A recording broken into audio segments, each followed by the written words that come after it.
Welcome, welcome, welcome in, everyone. Welcome to the Monday, July 25th edition of Care Concierge with CarePatrol. Care Concierge is our monthly continuing education series where 6 times each month we bring you credit hours. We're credentialed by the boards of nursing and by the boards of social work. And so that if you are of another discipline and your discipline, say, for example, physical therapy, were to take nursing or social work hours, then you would be able to make use of this teaching as well. So those of you who have friends in other disciplines and you're enjoying these, please invite them to join you. We love to grow our audience and grow our reach. Today, we are going to discuss an ethics unit. It is the ethics of senior placement. And I should, as a caveat, full disclosure, let you know that CarePatrol is a referral and placement agency. And so I'm taking a bit of a risk, I think, in presenting this to you. But nonetheless, I feel that it's appropriate and something that you will hopefully benefit from. So again, today we welcome everyone in who's just joining. It's Care Concierge with CarePatrol, our weekly or monthly, rather, or both, series of continuing education units. As we continue to let people in, we'll go through some housekeeping. Excuse me. So you may notice, those of you who've entered, that we have your microphones muted because many of you are by phone or other ways, and it just is cleaner just to mute you. But I do want to hear what you have to say. So please use the chat room to introduce yourselves or ask questions or make observations. Or if you have something that's just too much to put in the chat, let me know and we'll unmic you and have a discussion. And I always appreciate anyone that wants to have a discussion about anything. I just think that's the way that we better ourselves, is to talk through things and bring them to the light. So questions can be asked in the chat room. It should be, if not on your screen, you should be able to hover over either the top or bottom of your screen and something will pop up or down that says chat room. Click on that. You can make use of it. I've posted in the chat room our evaluation link. So in order for us to provide nurses and social workers with a certificate, each must complete an evaluation. That evaluation is on a tool that we use called SurveyMonkey. And I have posted the address in the chat room for those of you who've brought it up, and I've just pasted it again in there. I'm going to read it now for those of you who are participating by phone or not able to see a screen or otherwise aren't able to see the screen. The SurveyMonkey address for today's evaluation is https://www.surveymonkey.com/r/all uppercase letters, D as in David, 3 F 5 J 5. So one more time for those of you who might not have been ready or didn't quite get the whole address, I'll read it again. It's https://www.surveymonkey.com/r/all uppercase letters, D as in David, 3 F 5 J 5. And we still have folks coming in, so I'll give everyone just another minute and let you know that we're credentialed by the Alabama Board of Social Work Examiners and also by the Alabama Board of Nursing to create and credential and provide contact hours to nurses and social workers in the state of Alabama. And if you're outside the state of Alabama, as sometimes is the case, just know that most states have a reciprocity so that an hour that you earn in Georgia also counts in Alabama and vice versa. Now, do be aware, nurses, everyone receives a certificate either late this evening or first thing in the morning, pending an evaluation that provides you with your contact hours. Social workers, you can load those certificates onto your website. Nurses who are part of the ABN, you can no longer load your own hours. As far as I know, we load our hours for you. And if you are a nurse and have been to some of our previous teachings, then I can let you know gratefully and finally that all prior nursing hours are posted dating back to February, the 1st of February. So if you're a nurse and you've sat with us before, next time you check the ABN, just please make sure that we've entered your hours correctly per your understanding. And if not, please email me. My name is Sean Barnes, and my email is in front of you on the screen. It's sbarnes, that's with an ES, at CarePatrol.com. And an important thing about all Care Patrol emails is if you know our first and last name, you know our email address. It's first initial last name at carepatrol.com. We have Dixie Tyler with us, who works the Tennessee Valley, Huntsville, Decatur. Jennifer Redding, who also works the Tennessee Valley, but focuses more on the Quad Cities in Tennessee. Yvonne Eason, who's with us in Montgomery and the Auburn-Opelika areas. And then C.W. Merritt, who's our Chief Clinical Officer and covers the whole state, but also works in Birmingham here with me. We serve really all points from Montgomery north and from state to state border. So if you have a question about aging care in North or Central Alabama, we are probably a good resource for you. As we continue to let people in, we'll move on to our objectives. Oh, one last thing. With the survey monthly evaluation, there's a password. So the evaluation is password protected. This is our way of showing to the boards of nursing and social work examiners that you were with us for a live CEU, not a recorded CEU.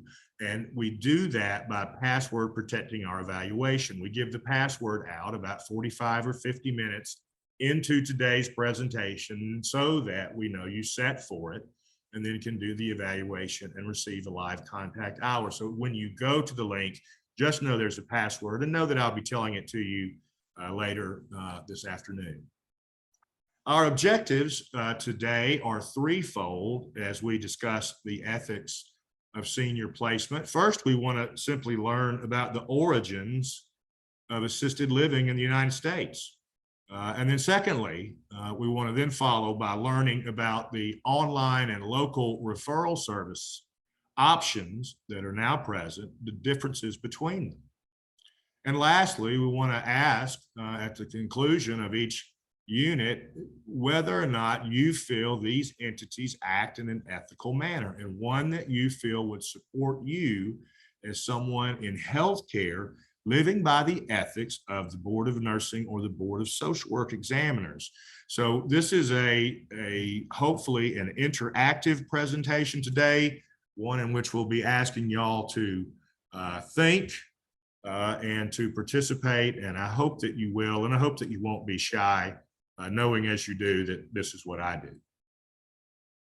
So let's move forward and get started. It's about 10 after, and most everyone has now joined us. We still have a few stragglers. Welcome in to Care Concierge with Care Patrol. Today we're discussing the ethics of senior placement. And I want to ask each of you now, if you will, to use the chat room or let me know to unmic you to have a discussion. How familiar are each of you with senior placement or senior referral services? Very, somewhat, not much. I'd love to see your answers in the not very, I work at a nursing home, somewhat, I heard about, but don't work in that field, somewhat, very, not much, somewhat. So we can see that, you know, some of you are very attuned to this, and I would bet that the majority of those of you who are aware of assisted living work in a discharge capacity in a rehab or possibly a hospital setting. And I appreciate that each of you have made yourselves aware of these services and how they may or may not benefit you in your daily work. Definitely aware, somewhat, not much. I mean, we're having more participation than ever, and I want to thank you. Thank you so much for joining in today and letting me know your feedback, because that's what's important to us. And it's part of the evaluation. You're evaluated on our objectives, whether we meet those. And we want to know if we're bringing you good information that's actionable that you can use either in your personal or professional life, or hopefully in both. So do be very candid with us when you assess us and let us know how we're doing. So I would say it's sort of split between very and somewhat, with a few not muches coming in. And if you're watching the chat room as am I, you may have the same impression, or you may have a different one. Let's get into the ethics of senior placement. So in general, no matter how someone comes to look at or move into a senior living community, they meet a variety of circumstances, an array of choices, and a lot of factors that involve that decision. And one of the principal factors is budget and finances. And this is one area where I know that we as a company can be supportive to you as social workers and nurses who may not naturally even ask those questions because it's not part of your modality. So certainly we can be of help there. But let's look at the senior living industry. So since the United States was formed, it's always been the responsibility of the family to care for our elderly. Now, naturally, folks who are elderly and on the continuum might not have family. And if they became to the point of needing some sort of supportive services, they became wards of the county, and the county cared for them in foster homes. And these were truly foster homes, home-like settings in which someone rented a bedroom or two. Now, as that number grew, that model didn't work, and counties then created group homes for this growing number of aging adults who did not have family or support system. And little by little, these grew into poor houses or poor farms, where you might have a collection of housing units placed. But by the middle of the 20th century, then this population exploded, because life expectancy increased dramatically, now largely due to penicillin, but certainly due to other improvements in medicine. People began to live longer. So the housing situation then was more, was more stressed because of the greater number of people. And then it was even further stressed by the fact that in World War II, women began entering the workforce, and traditionally women have been the caretakers and caregivers of the elderly. So as women entered the workforce in World War II, and then increasingly have entered the workforce since, you can see that there are fewer people left at home to care for the elderly. So this is when the boarding home phenomenon began. So people began to grow into communities like the poorhouses and poor farms, and all of this sort of met upheaval in 1965 when President Lyndon Johnson created or signed the Medicare and Medicaid Act. And so what this did was place the financial burden of elder care on the federal government and removed the county from that responsibility. So there was a hole left. The county had been operating these units, no longer would be compensated for doing so. So a lot of then boarding homes that were built converted into nursing homes, as we know today, because they were looking for those Medicare and Medicaid dollars. And as these boarding homes grew in number and the need grew and new ones were constructed, they changed the way they approached the care for the elderly.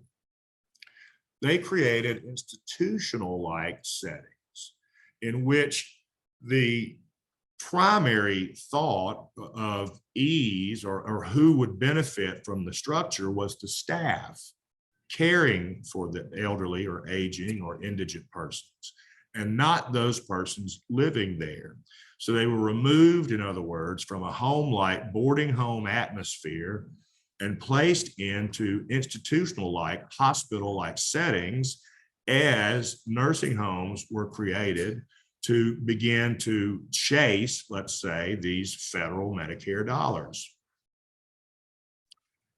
And if you read into this, you will see articles now predicting the absolute and complete demise of nursing homes.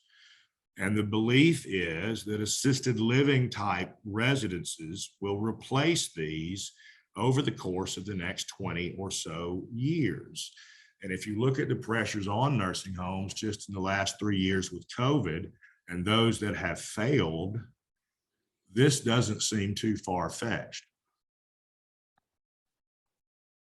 So the first time that assisted living was used as a word was by Dr. Karen Wilson. She worked for the state of Washington at the time and created the term when she was writing a grant. She was writing a grant to see if she could win funds to house 24 nursing home residents in a home-like atmosphere. She opened this first facility in 1981 in Oregon. And throughout the 80s, she developed the concept of what assisted living would become and has become. And she was largely inspired by her own experience and by her mother's experience being cared for in a nursing home in an institutional-like setting at the end of her life. Now, in 1988, Dr. Wilson's care facility became the first licensed assisted living in the United States. And this was on the West Coast. On the East Coast, there were other players who were beginning in the same fashion, yet Dr. Wilson was the first and is credited really with creating the philosophy of assisted living. The idea that she had behind it was to restore the autonomy and the independence of the resident who is in an aging care setting. And these can be very nuanced things, but if you think about them, quite important. So, based on her mother's experience, she believed very strongly that a resident ought to have sovereignty over the temperature in their room. And so think about it. Today, any assisted living you walk in or any senior living apartment will have a thermostat control within that room for that room only. This philosophy has held very fast. She believed that someone ought to have the ability to eat when they want it and go to bed when they want it. And she found that in her mother's experience in an institutional-like setting in a nursing home, that this was not the case. And she believed that someone ought to have the benefit of their own belongings around them, their furniture, pets, if they have them. This should be a critical part of the environment as it had been for years in the boarding home system. Letting someone in. And she also obviously believed that there would need to be need for supportive services, help with housekeeping, cooking, dressing, bathing, toileting, medications, etc.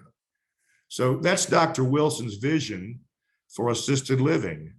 And she said, when you're dealing with human lives, it is important to be responsive to their concerns and issues. And I will say, that she influenced an entire industry. And today, assisted living providers and senior living providers continuously seek to gain the input of those most affected by their services, primarily their residents, but also their staff, and certainly the families of anyone housed in their community. So Dr. Karen Wilson created the senior living industry. And the services now required by law in each state require that there be 24-hour alert, quote, staff to provide oversight and to meet unscheduled needs, such as, for example, the need to toilet in the middle of the night. The provision and oversight of supportive services, so activities of daily living and instrumental activities of daily living, such as transportation. Health-related services, so medication management or any sort of management of a wound by medication, or not wound, but a disease. And then social services. She believed, and now states require, that there have to be recreational activities made available to the resident. There have to be meals, there has to be a meal plan, there has to be housekeeping and laundry services available, and transportation must be offered. So these are all part of the regulation that each of these entities now live under, which is an extension, I believe, of what Dr. Wilson set out for assisted living to be when she first wrote a grant in 1981.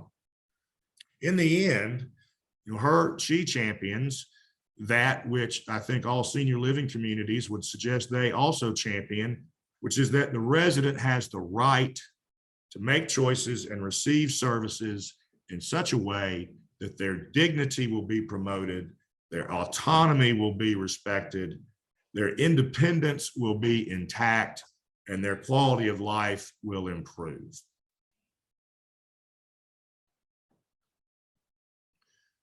So how familiar are you with assisted living? Very, somewhat, not much. Given that each of you or many of you are very familiar with referral services, I'm going to go out on a limb and say that everybody here is familiar. Well, LaShonda, you're not. Okay, I'm wrong. Thank you for proving me wrong. It happens every day.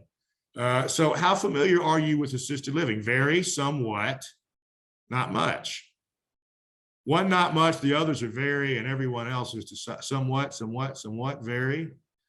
Thank you so much, y'all, for participating. And I have to say, it's gratifying to see so many names that we recognize from past presentations, and it's gratifying to see some new names. If you're new to us today, I hope that you find this interesting and that it impacts you in some personal or professional way for the good. So how familiar are you with assisted living? Very, somewhat, not much. The senior living referral industry. So Dr. Karen's vision has now morphed into 33,500 plus communities around the United States. The market size estimated for the assisted living market in 2018, 4 years ago. Now, this was pre-COVID, so it may not have changed. In fact, it may have gone down, but the market size in 2018 for assisted living or senior living was estimated in the US at $73.6 billion. Now, if you're wondering, margins for an assisted living operator typically range from minus 10% to 38%. But the average is minus 10% to 3%. So I want you to understand that when you have someone come to you who is an operator of a single 16-unit assisted living, that they might very well be operating in the red. In fact, if you operate a 16-unit assisted living, you do not go into the black. In other words, you don't meet your debt obligation. until 15 apartments of the 16 are occupied, and you don't make profit until the 16th bed is filled. Now, I said that the margins went to 38%. Who do you suppose is seeing margins in the neighborhood of 38%? That's big for any entity. And it would be the real estate investment trust and corporate entities that have began to purchase and or create assisted livings. They are larger properties with larger volume. And because they have volume in multiple places and multiple units, they can control cost in a way that a single provider cannot. Now, the margins, which are minus 10% to 38%, the margins decrease when you offer memory care. And so some of you may ask, why do we have so few options for memory care in the state of Alabama?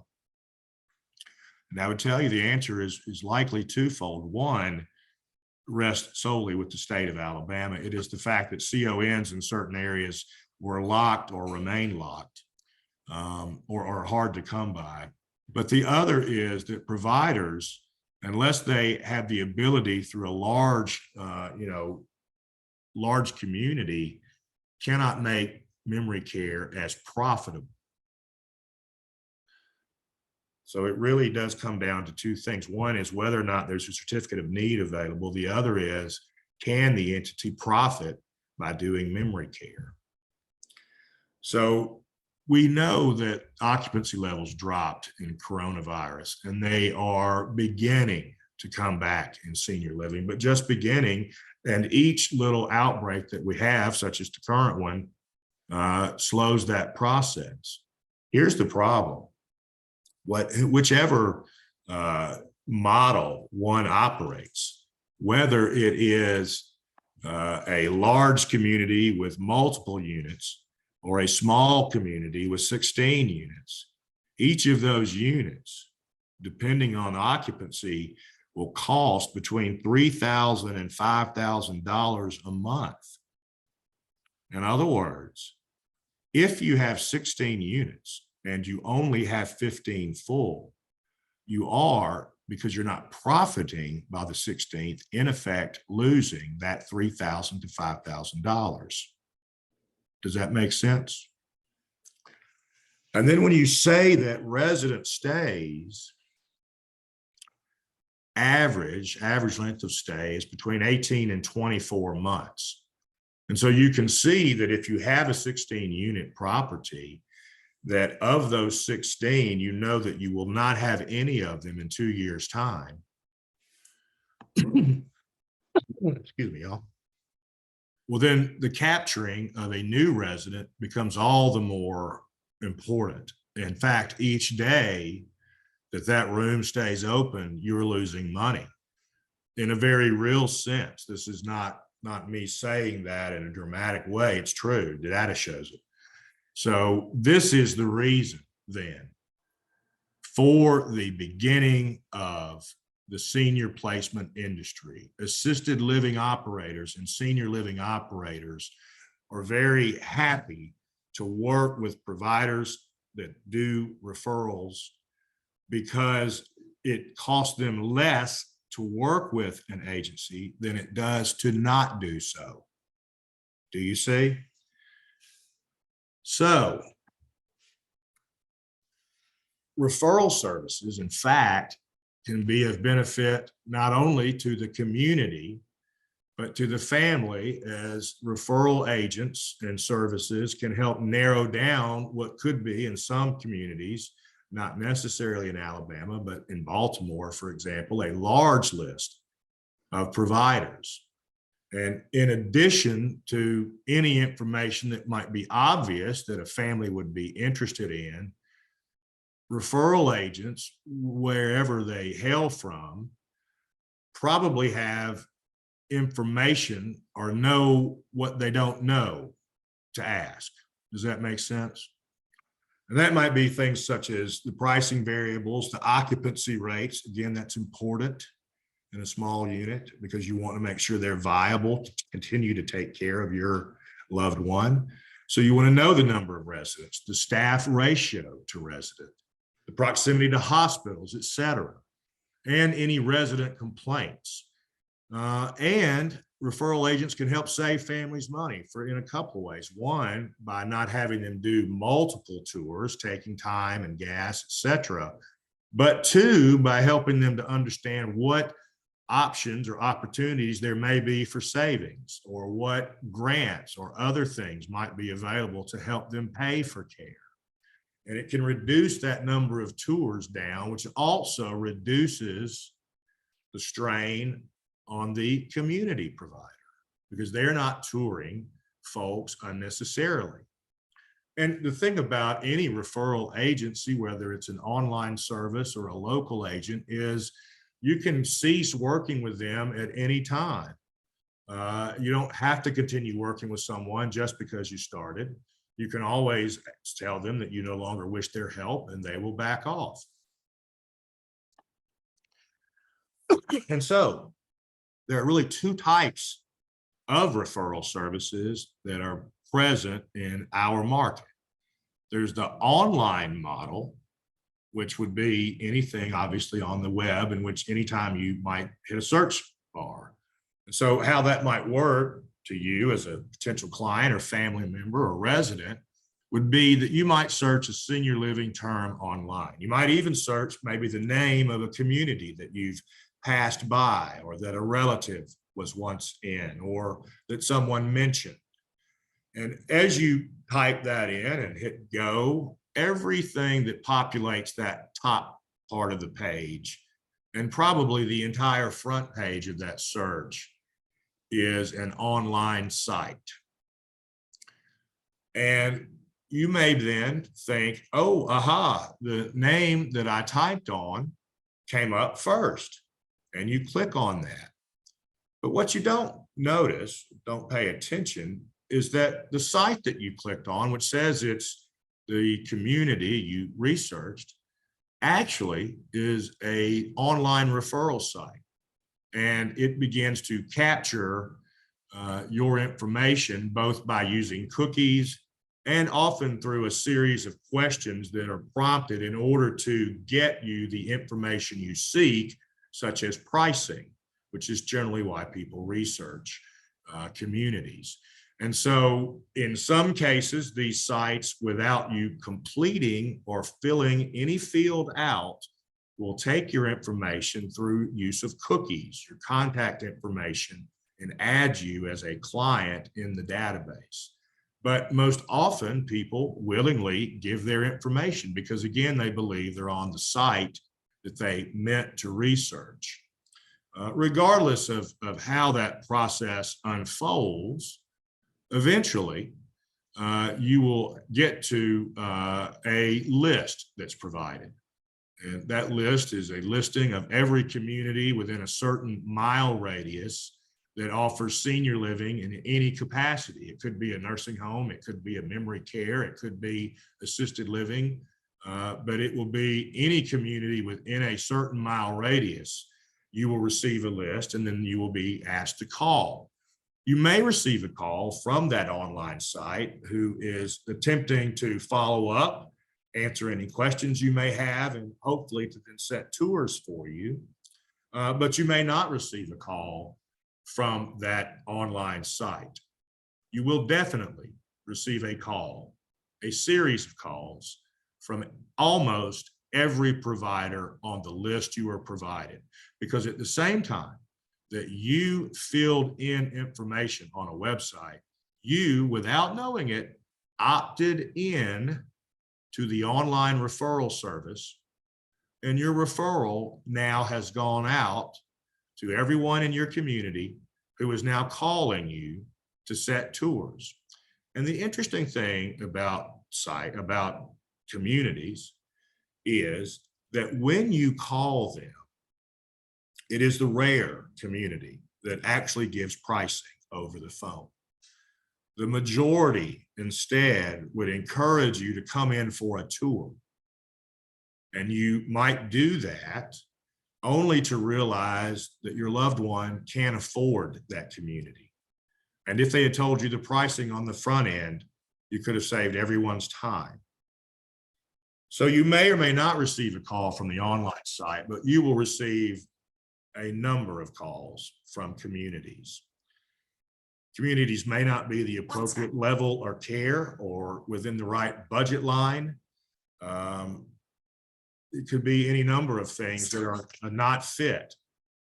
Now, the client may be assisted by the site or by the individual from the site who called them to arrange tours.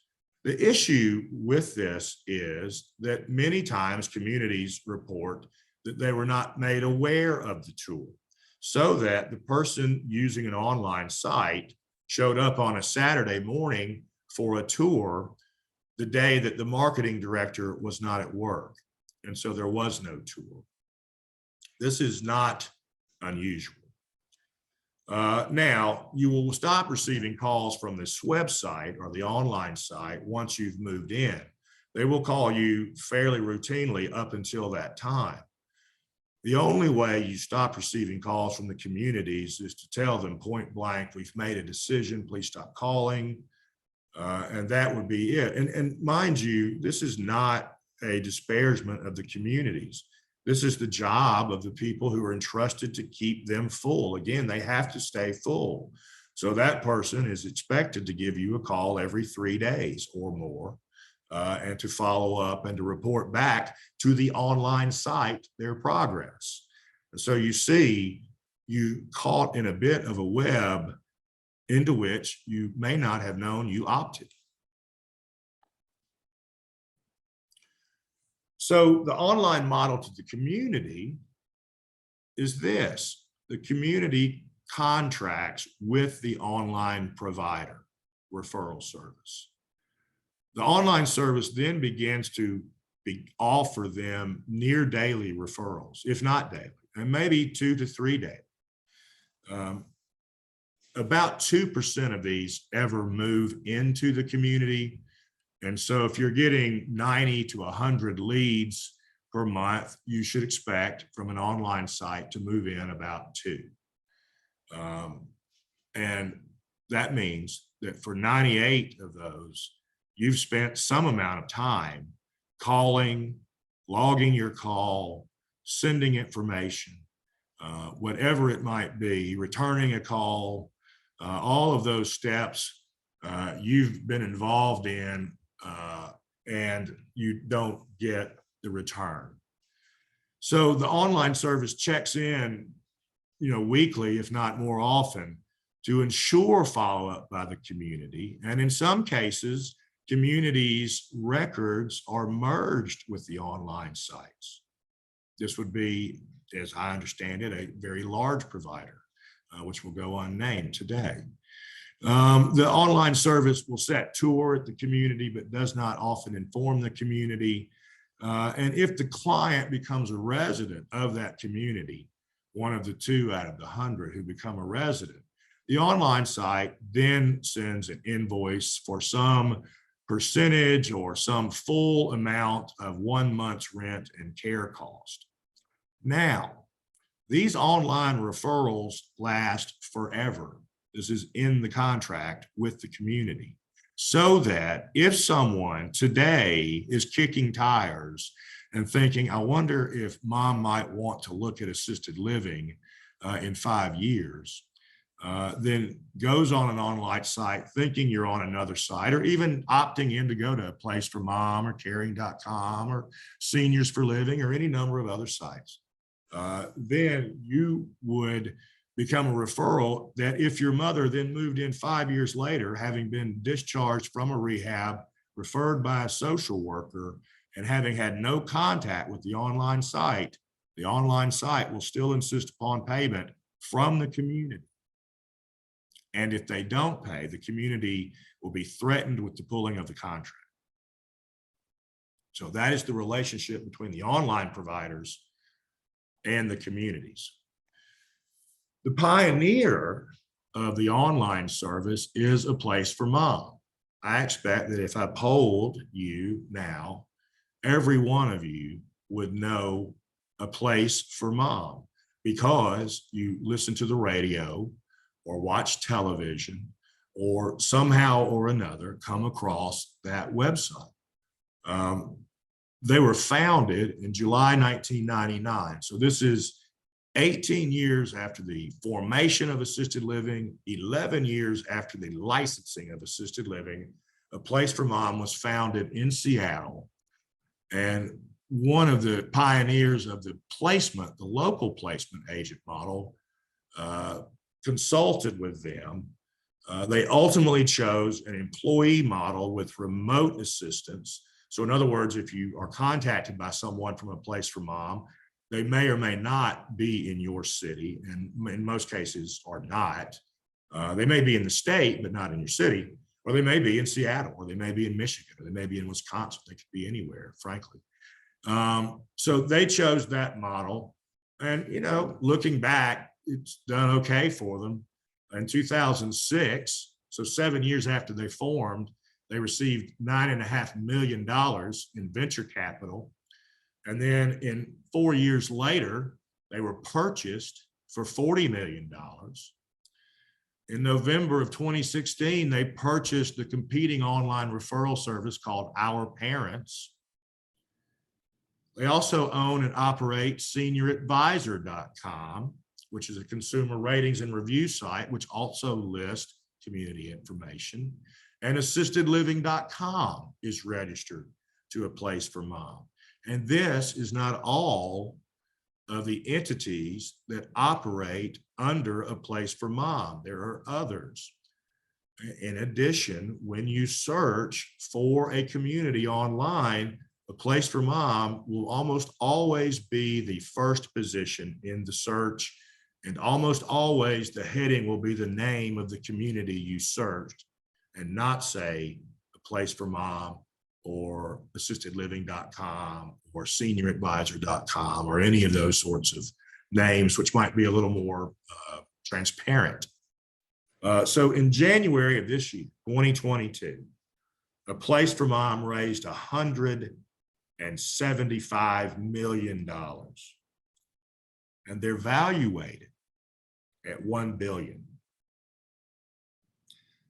So this is 23 years after their formation, valued at $1 billion.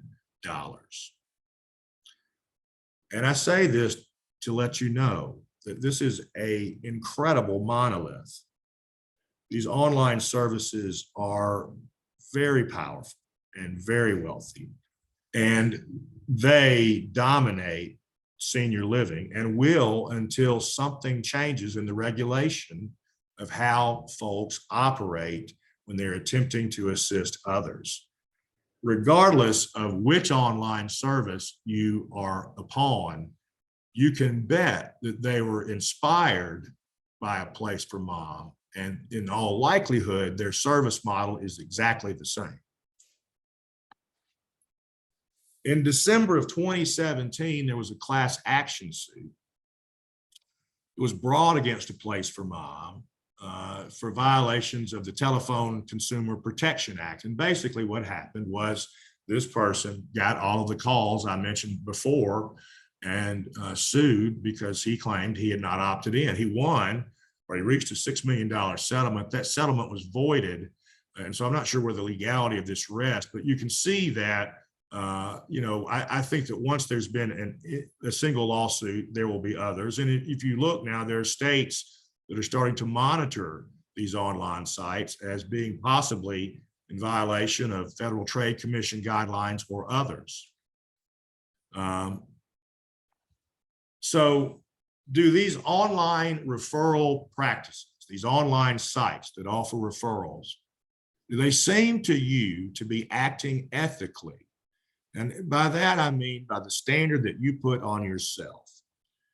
Would you believe that they are acting ethically, in transparency, with the good of the resident in their foremost mind, or not?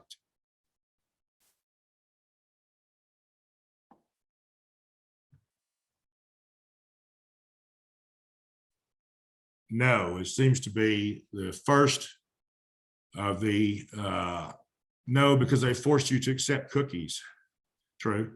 No, I think this is, no, it seems like they're taking advantage of a vulnerable population that may not have the skills to discern the credibility of the services. Stacy, that's very well put.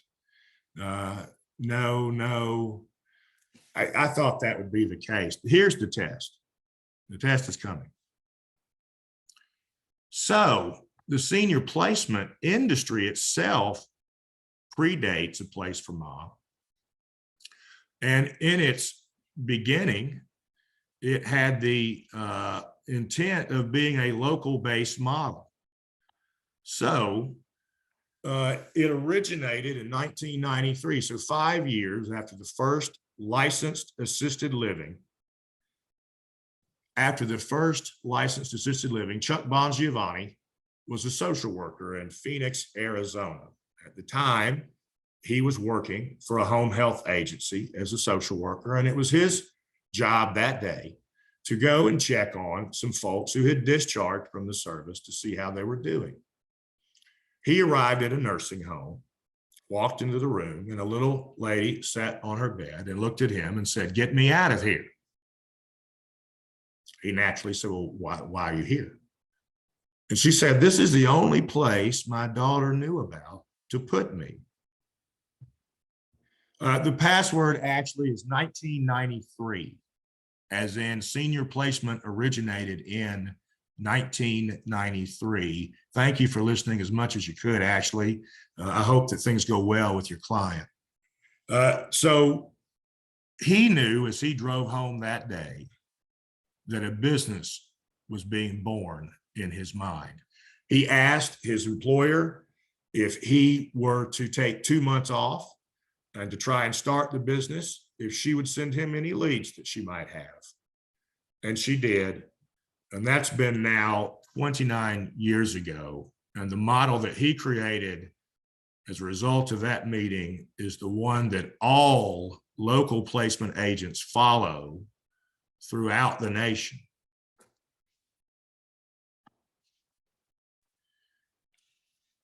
So he saw the need as a social worker for help in finding a senior care option for a family member who clearly didn't know where to go and where to turn.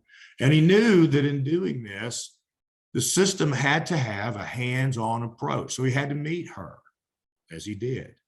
He had to share information with her and educate her, as he did. He had to answer any questions she might have. He had to be there when things became too overwhelming and too upsetting. And he also knew that he couldn't simply give someone a list. He needed to set tours for them and then accompany them so he could answer any questions they may have or point out any information they may need to know, or generally serve as just an emotional support system and providing comfort throughout the experience. So, he founded a model in which education and hands-on was key. It is, as I said, the model that each of us use. LaShondra, we did give the password to Ashley because she had to leave the meeting. It's 1993. I'll get to it in just a second here on the screen. So senior placement agencies help families locate senior living. Excuse me, my dogs are barking. It's also helpful for people that are remote. So they often help adult children. I apologize, y'all. It's just the problem with working from home. Little land. It's enough. So local placement agents provide families free of charge service, assistance significance in narrowing down choices, educating them, and helping them understand how location cost and current and future care requirements might play into the decision. And this is all done in a matter of minutes in a 15-minute call that would take days, if not weeks, for the individual to move through. So the local placement agent model with the client is this. The client is referred by a social worker or a nurse, by one of you, I hope, by a case manager, by word of mouth, by a pastor, by a trust officer, by an estate lawyer. The client is contacted by that local referral agent. The local agent discloses their relationship with the communities and their pay arrangement. The local agent offers to meet and assess the client. If not, they will do so by phone. And then, and only then, does the local agent match the needs to the communities in the area that meet the geographical parameters and the budget and any other parameters that may be there. I'm putting the link into SurveyMonkey again for y'all. So once they match the client, then the local agent tries to find out from the client which communities seem of interest. They then inform the communities and set a tour. They then go on the tour with the client. And then at that point, if the client has an interest, they then turn over the control of all communication to the community that is of interest. And then continue to reach out to the client for support and the community throughout the process of assessment and move in and afterward.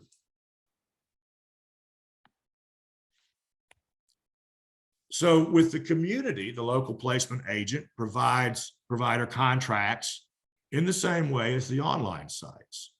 And the local referral agent will refer clients not whenever they come across the screen, but instead whenever they are appropriate to that specific community. The local agent then works with the community to set a tour and delivers the tour to the door in the form of the potential resident. And then if the client moves in, the community pays a fee just as would be done with an online service. However, if in this case, the community said, well, you know what, Mrs. So-and-so has been coming here for 5 years. So I'm glad you're working with her, but we already know her. In that case, a good local agent will say, you know what, that's true. Let me help her anyway. I'll bring her by for a tour. I don't expect a commission, but I do want to get her to you. Okay, that's how it should work. And that's the win-win that local agents look for, that the online agencies, because of their heft and might, don't have to. So in 2011, Washington State clamped down on referral agencies, all referral agencies, both online and local. And what they were seeing in Washington was there was proliferation of local referral agencies that were sending folks to the communities that commanded the highest fee, not necessarily the communities that were most appropriate. And so Washington State drafted legislation. It's now before 12 states. It may or may not ever be passed, but it certainly has influenced the way that local agents work, in that Washington requires a disclosure statement of fees. They require maintaining at least $1 million in insurance. We have 3. And they mandate that you must do some sort of intake form and share that information with the entity. We do all of those things as local placements agents. Now, interestingly, the biggest pushback against this legislation in 2011 in Washington State was not from the local placements agents. It was from A Place for Mom. And not only did they push back against this, they were, according to the ombudsman, spreading distortions about the bill.